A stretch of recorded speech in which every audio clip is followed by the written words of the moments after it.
rapport à cette fameuse exploitation de l'uranium qui a duré presque plus d'un demi-siècle, il n'y a pas eu de changement. Pour moi, les 50 ans là, c'est 50 ans de souffrance.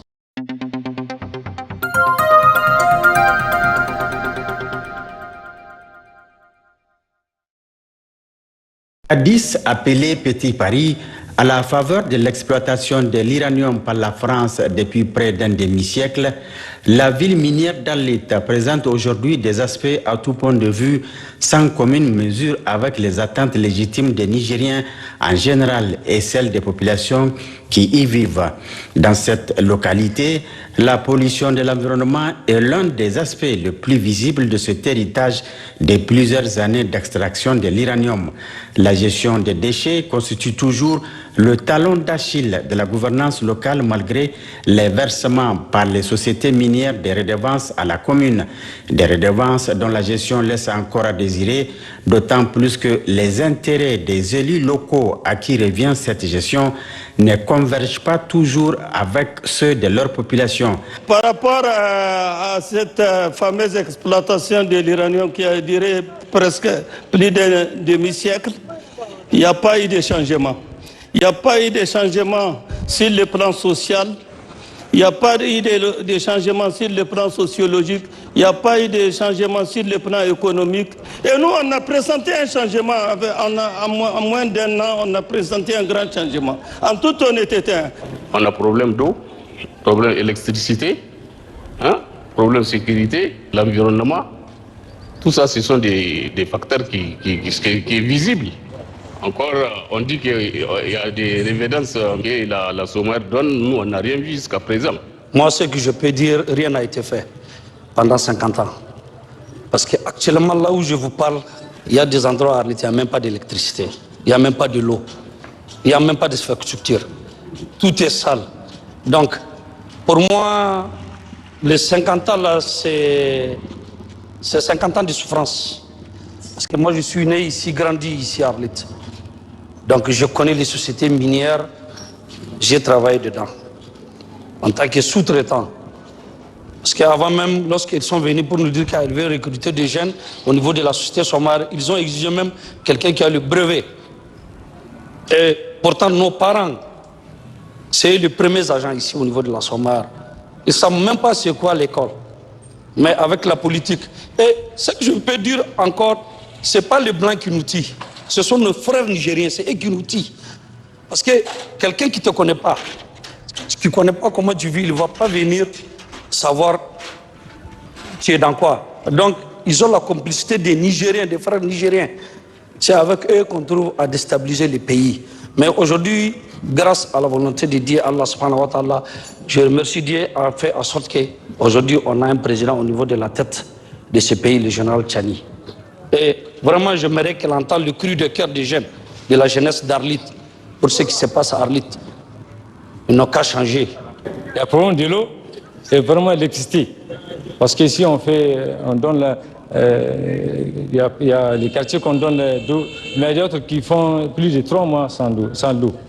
À titre illustratif, dans ce graphique fourni par le gouvernorat d'Agadez, de 2007 à 2012, parmi les communes de la région qui reçoivent ces redevances, la ville d'Arlit figure en tête.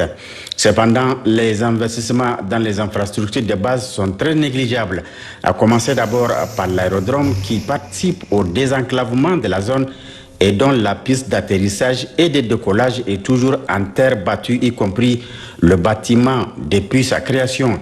En ville, les routes sont dans un état indescriptible, la voirie urbaine étant reléguée aux dernières préoccupations.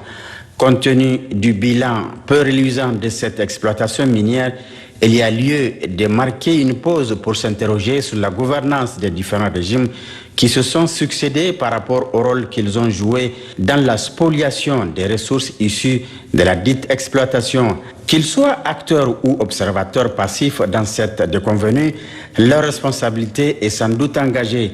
Il revient désormais au Conseil national pour la sauvegarde de la patrie de prendre la sienne pour d'une part renégocier les contrats y afférents et d'autre part de veiller à ce que les ressources financières qui en seront issus puissent servir au développement économique et social du Niger.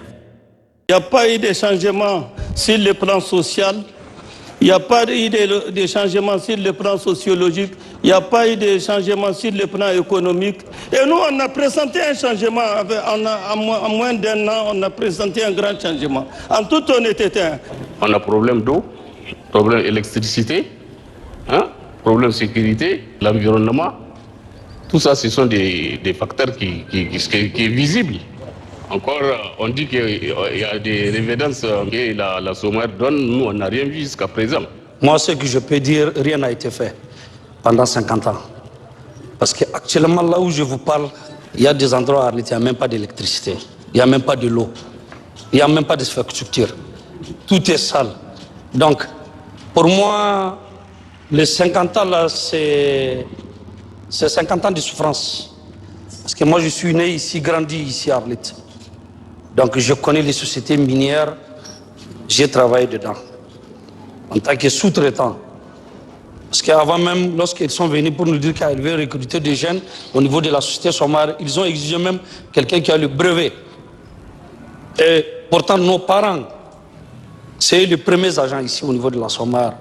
Ils ne savent même pas c'est quoi l'école. Mais avec la politique. Et ce que je peux dire encore, ce n'est pas les Blancs qui nous tuent. Ce sont nos frères nigériens, c'est eux qui nous tuent. Parce que quelqu'un qui ne te connaît pas, qui ne connaît pas comment tu vis, il ne va pas venir savoir tu es dans quoi. Donc, ils ont la complicité des Nigériens, des frères nigériens.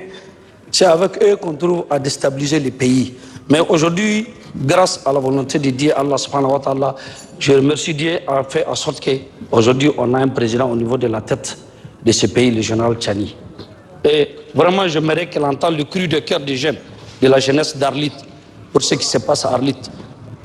Ils n'ont qu'à changer. Il y a le problème de l'eau et vraiment l'électricité. Parce qu'ici, on donne il y a les quartiers qu'on donne d'eau, mais il y a d'autres qui font plus de 3 mois sans l'eau. À titre illustratif, dans ce graphique fourni par le gouvernorat d'Agadez, de 2007 à 2012, parmi les communes de la région qui reçoivent ces redevances, la ville d'Arlit figure en tête. Cependant, les investissements dans les infrastructures de base sont très négligeables, à commencer d'abord par l'aérodrome qui participe au désenclavement de la zone et dont la piste d'atterrissage et de décollage est toujours en terre battue, y compris le bâtiment depuis sa création. En ville, les routes sont dans un état indescriptible, la voirie urbaine étant reléguée aux dernières préoccupations. Compte tenu du bilan peu reluisant de cette exploitation minière, il y a lieu de marquer une pause pour s'interroger sur la gouvernance des différents régimes qui se sont succédés par rapport au rôle qu'ils ont joué dans la spoliation des ressources issues de la dite exploitation. Qu'ils soient acteurs ou observateurs passifs dans cette déconvenue, leur responsabilité est sans doute engagée. Il revient désormais au Conseil national pour la sauvegarde de la patrie de prendre la sienne pour d'une part renégocier les contrats y afférents et d'autre part de veiller à ce que les ressources financières qui en seront issues puissent servir au développement économique et social du Niger.